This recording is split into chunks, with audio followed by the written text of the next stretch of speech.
Hello everyone. आज आपण परत एक नवीन स्टोरी बघणार आहोत. जी स्टोरी रिअल आहे. ऑस्ट्रेलियात एका व्यक्तीचा जन्म झाला, परंतु जन्मताच त्या व्यक्तीला दुर्मिळ आजार झाला होता आणि त्याचा परिणाम त्याचा जन्म विदाऊट हात आणि पायाशिवाय झाला. आई वडिलांना शॉक बसला, परंतु त्यांनी शेवटी ऍक्सेप्ट केलं.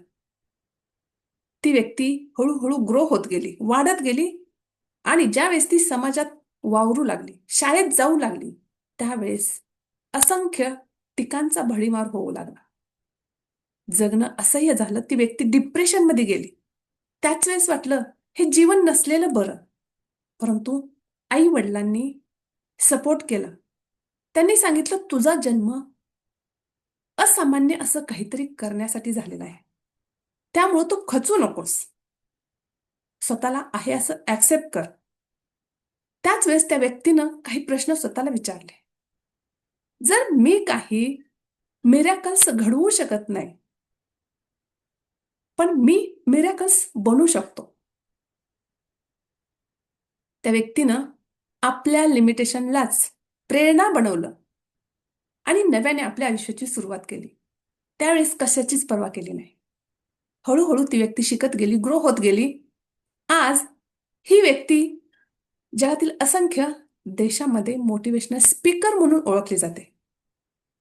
असंख्य बुक्स लिहिले.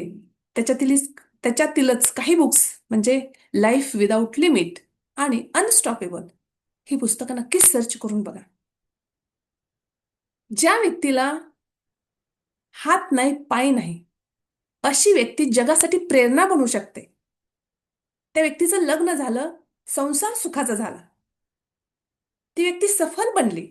मग आपल्याला एवढं सुंदर शरीर दिलेलं आहे, 2 हात, 2 पाय, डोळे, तरी पण आपण खचतो, रडतो आणि पुढे जायचं धाडस करतच नाही. एक पाऊल तर टाकायचा प्रयत्न करायला पाहिजे आपण. तर दुसरं पाऊल टाकण्यासाठी हे विश्व आपोआप जागा निर्माण करेल. जर तुम्हाला खरंच काही मनापासून बनायचं असेल, करायचं असेल, तर स्वतःवर विश्वास ठेवा आणि पुढे जावा. या स्टोरीतून नक्कीच काहीतरी शिका आणि आपलं लाईफ सुंदर बनवा.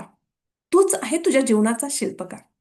व्हिडिओ आवडला तर नक्की लाईक, शेअर आणि सबस्क्राईब करायला विसरू नका.